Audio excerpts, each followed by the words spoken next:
Thank you for being here. Joining me today, I'm John Donnelly, Chief of the District of Columbia Fire and EMS Department, and I'm representing the Unified Command team that is operating today. I'm joined today by Deputy Mayor Lindsay Appiah, Metropolitan Police Department Executive Assistant Chief Jeff Carroll, Clint Osborne, the Homeland Security and Emergency Management Agency Director for the District of Columbia, the Military District Washington, the Metropolitan Washington Airports Authority, and both their fire and police chiefs, the United States Coast Guard, the Maryland State Police, the Virginia Department of Emergency Management, and the Virginia State Police. And I'd like to thank all of them for being here as well.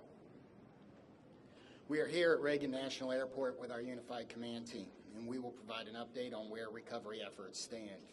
We'll also give more information about the cadence of updates from Unified Command going forward. I'm joined today by Terry Lyric from the Metropolitan Washington Airports Authority and the other members of the Unified Command team. As we continue to learn more about the victims, we are sharing our prayers and condolences with the families of the loved ones and those who were lost in this tragedy. And I want to thank again our response teams for their heroic efforts over the past 30 or so hours, including the team on this site, as well as the teams that are supporting the families. This is heartbreaking work. The National Transportation Safety Board is leading the investigation into what happened, and they will be providing updates later this afternoon. We will not be talking about the investigation in this conference. So Terry Lyric from the Metropolitan Washington Airports Authority will now provide an update on airport operations, and then I will update you on the activities since our last briefing and the activities over the next operational period. Thank you, Chief. Again, my name is Terry Lyric. I'm the Vice President Airport Manager of Reagan National Airport. I just kind of wanted to give an update on where we stand. As we know, the airport is open and operating. We are in a reduced capacity and a reduced arrival rate due to the proximity of the recovery site. We do have 2 of our 3 runways that are closed. So, as always, we do want to encourage passengers to reach out to their airlines for any potential flight delays. Typically, a full schedule here at National Airport would encompass about 800 flights a day using those 3 runways. We've had several, obviously, cancellations yesterday. Airlines are resuming as much as possible normal operations. I think we have about 100 flights or so canceled today. I do want to just recognize a lot of the airport teams who work behind the scenes, and we are here to support and coordinate with the ongoing recovery efforts, as well as working with NTSB in their investigation. With that, I'll just turn over my remarks to the next speaker. Thank you.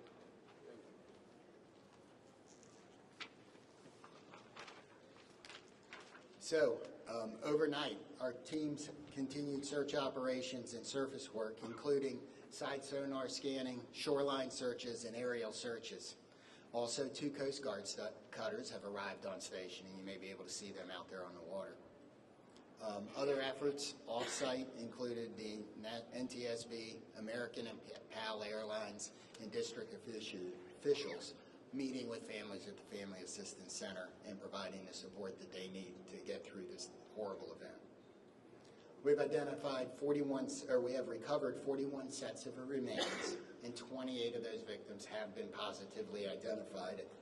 And as of 6 a.m. this morning, next of kin notifications have been made to 18 families. Going forward with our recovery operations, search teams will continue to work the site. We'll do side sonar scanning, searching the shoreline, and aerial operations. Our dive teams are working in targeted areas, and additional Coast Guard assets will arrive this afternoon. The salvage crews have begun to arrive on the scene, and they're assessing the work that's going to be needed to recover the aircraft from the water. We expect those operations to begin no later than tomorrow afternoon. The teams are also working the shoreline down the river, as we do expect some debris to be dragged by the current. And if members of the public believe they have information or have discovered potential wreckage, we're asking you not to touch it and to call 911, and we will send somebody out to get it. Supporting the response team. This has been a tough response for a lot of our people. We've had over 300 responders operating at one time, and I think we've got about 500 people that have worked through the site. So the Unified Command has activated peer support for its first responders to make sure that everybody has somebody that can help us get through this. And the outpouring of support, people like the World Central Kitchens Relief Team and many of the local restaurants and restaurants here at the airport have supported the people working, making sure they have food so they don't have to stop. And I want to thank the rest of the community for their outpouring of support and the messages that they have given to the firefighters, police officers, military officials, and everybody else that's working. If you want to help, the Greater Washington Community Foundation has a relief fund. You can donate at the link above. We also, be careful, avoid your fundraising scams, only trust verified sources, and ways you can help is to amplify that message using trusted sources on social media. Exercise patience through the transition as this impacts the region. Things like the delays at the airport, people are going to need your grace. I know we've got a lot of vehicles around. We've got some areas closed that are normally open to the public around the river, and we need your patience in that. Check in on your friends and neighbors, and if you're feeling anything about this event, please call the crisis hotline, talk to a medical professional, and you can use 988 on your phone. What have we got here? Is that the last one? So with that, we're going to be able to take a few questions. I'm going to start over here, and we'll work our way across. 1, 2, 3. Yes, sir. Hi, this is Campbell Roberts from the New York Times. Can you talk about the FAA's decision to restrict helicopter flights in and around National Airport? So the question is, can anybody talk about the FAA's decision to restrict flights in and around National Airport? I don't believe we have any. So that's probably beyond the scope of this interview. You'll have the NTSB later, and that's something I might ask them. Yes, sir. Chief Skylar Heather with CBS News. Given the time that has passed, can you describe the conditions right now as it relates to the recovery process and whether you all think that y'all will be able to recover more bodies? Okay, the question was, given the time that has passed and the conditions outside, do we believe we're going to be able to recover more bodies? And there's a lot of challenges with that. So I'm going to answer that one. I'm going to say that, yes, we expect to recover all of the bodies. We have that's why our teams are still working. We're going to have to work with the salvage company to do some of that work. Yes, sir. If I may ask a question on behalf of the Reagan National Airport. This is Alex Gabriello with News Nation. A lot of questions now circulating about the crowded airspace surrounding this airport. Also reports about other close calls, including 24 hours before the fatal accident. We've seen the FAA take the position of restricting the airspace, specifically Route 1 and 4 for choppers in this area. What is the airport's position about potentially toning down some of the air traffic around this airport, and should this have been done sooner, specifically the restrictions on the airspace for choppers on Route 1 and 4? Yeah, sure. The question was regarding air traffic, helicopter routes up and down the Potomac, right? That is an FAA responsibility. The airspace is controlled by the FAA. The airport does not have any responsibility outside of the surfaces, the airport itself. But most certainly this has been conversations that you've had, and when it comes to safety for the airport, for the passengers that come in and out of D.C. Mm-hmm. Absolutely. The FAA does regulate the airport, and we follow all FAA safety regulations. Again, all I can say is the FAA is responsible for the airspace. And very briefly, a question for the chief. Sir, how long do you expect it to take for the salvage to be removed from the river to recover the bodies and do everything that's necessary to bring closure for these families? So we're working as fast as we can. I'm not going to be able to give a timeline on that as there's a lot of unknowns. But we hope that we have more salvage equipment here tomorrow, and that operation can begin then. So next 3 questions. 1, 2, 3. Chief Perry Russin, ABC News. How is weather affecting recovery efforts? Rain today, rain forecast later. What are the elements inside the river? How has all of this affected recovery? So the question is, how does the weather affect the recovery operation? In my view, it may slow it down slightly, but all of the units out here, all of the people work year-round in all conditions. We're going to be careful. We're going to make sure we don't hurt anybody else, but the weather we've seen so far is weather we can work in. If that were to change, that would affect it, but we haven't seen that. I would get one question at a time. Chief, you talked earlier about access to the site and to gain access to that area. We don't think that ice was a real problem that day, but the John Glenn has been out of service for some time. Do you have an update on when that vessel can be put back in service? The question is access to the site, and the John Glenn is the fireboat for the District of Columbia. So what I referred to on access to the site is things like Gravelly Point being closed and that being lost as a local recreation area while we're working. There was some ice on the river. We made good access to the site with everybody else. The John Glenn, as has been reported, is one of the district's fireboats. It is not the primary asset for this type of operation, and while it's in the shop, it didn't affect anything, and we hope to have it back by the summer. Yes, sir. Mr. Lyric, I have a follow-up question about the runway closures. Brady Trimble with Fox. So you said 2 of 3 are closed because of their proximity to the crash site. Yeah. Can you explain why they remain closed? Sure, absolutely. So the question is, why are 2 of the 3 runways here at National Airport closed? So if you're familiar with the runway configurations here, we have a Maine north-south runway, and we have 2 what we call crosswind runways. The 2 crosswind runways, if aircraft were to take off or land over the aircraft recovery site that is out there right now, those would be impactful to the operation. So we've elected to keep those runways closed. And to follow up, how long do you expect that to remain the case? And are you saying that if there are still recovery teams in the Potomac, then there's no chance that these 2 runways are going to open? And how does that impact? Yeah, sure. So the question is asking how long we anticipate those runways to be closed. That's a dynamic situation. We worked with the FAA. I think what we've communicated is we anticipate our expectation is a week. However, we'll reassess on Monday, and as the recovery efforts go, it's a fluid situation, obviously. Yeah. Okay, Paul here and there. Chief, by talking salvage, can you confirm that you're not going to be able to recover the remaining bodies until you're able to get the fuselage off the floor of the river and onto the barge? And then my follow-up to that is, are you making an effort today to get into the helicopter to recover those 2 bodies? So the question is, do we believe we have to lift the aircraft out of the water in order to finish and find the rest of the remains? And the second part of the question was, are we focused on the helicopter today? And the answer to the first question is yes. I believe for us to recover the rest of the remains that we are going to need to get the fuselage out of the water. The second part of the question is yes, a lot of our operations, not all of them, but a lot of our operations today are focused on the helicopter. Yes, ma'am. Yeah, this question's for Mr. Lyric.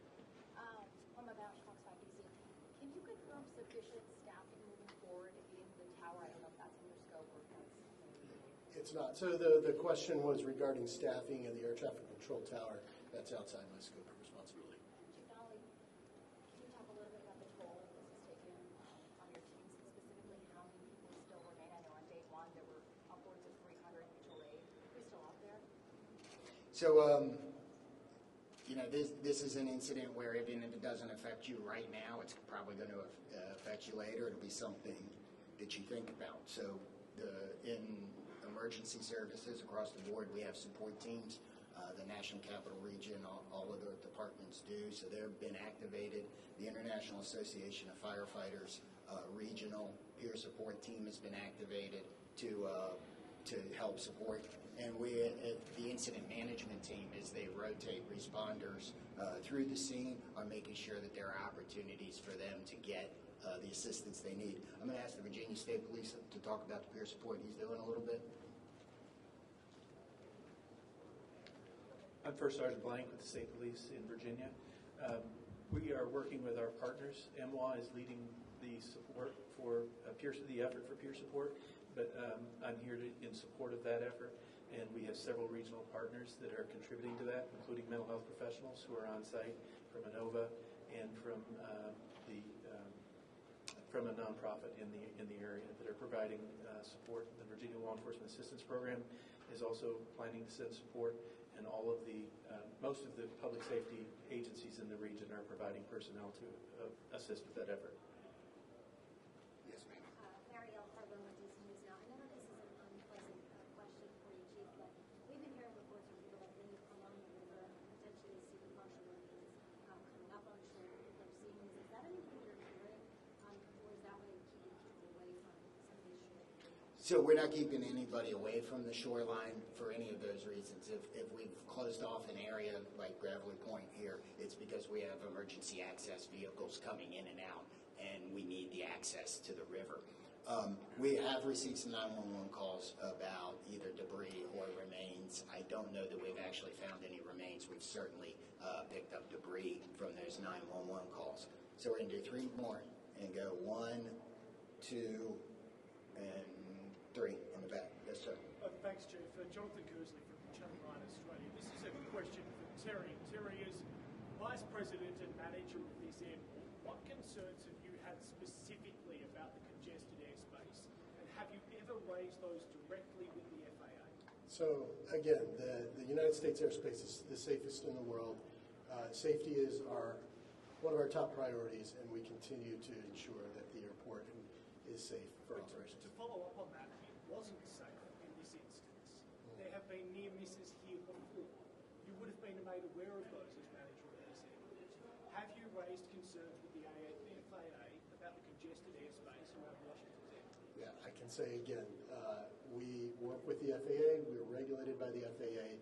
We comply with all FAA safety regulations. But that doesn't answer the question. Yes, sir.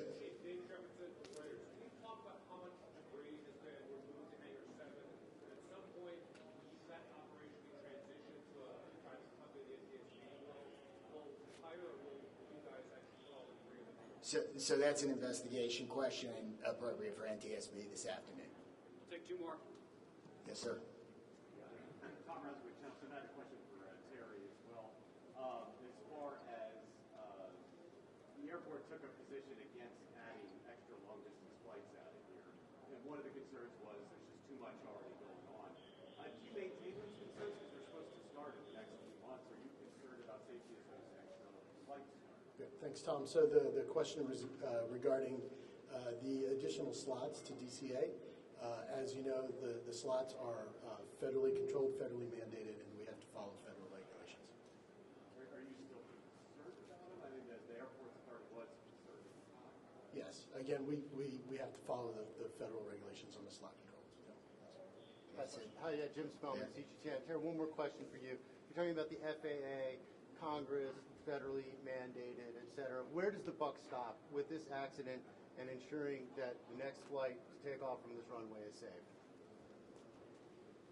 So again, the question is really directed to the FAA and Congress, I believe. Yeah. One last question is right here. You have 41 victims recovered. Are you confident in the location of the others? Where are they? Are you confident you know where they are? So I think we know where they are. We won't know until we're done. I mean, we're going to continue this search operation, but we've searched a large portion of this river, and we are right there. So, I didn't read. So the question. Let me answer the question again, or let me restate the question. Sorry. The question was, are we confident we know where the other remains are, and that it couples with the question about removing the aircraft. I believe that when we remove the aircraft, that will help us resolve this number. If it doesn't, we will continue the search. Okay. That's the process. You take the salvage, the fuselage out. You're going to put it on just reiterate that process, what that looks like. Removing it, putting it on a barge. Is that right? So some of that isn't decided yet. We'll have to see what the salvage team is doing once they get all of their equipment here. So we may have more on that tomorrow, but so I don't know the exact process today. So thank you all for coming today. We hopefully we answered your questions. We are going to do this again tomorrow. I don't have the time yet, but we will push that out so we can provide the same type of update. Thank you.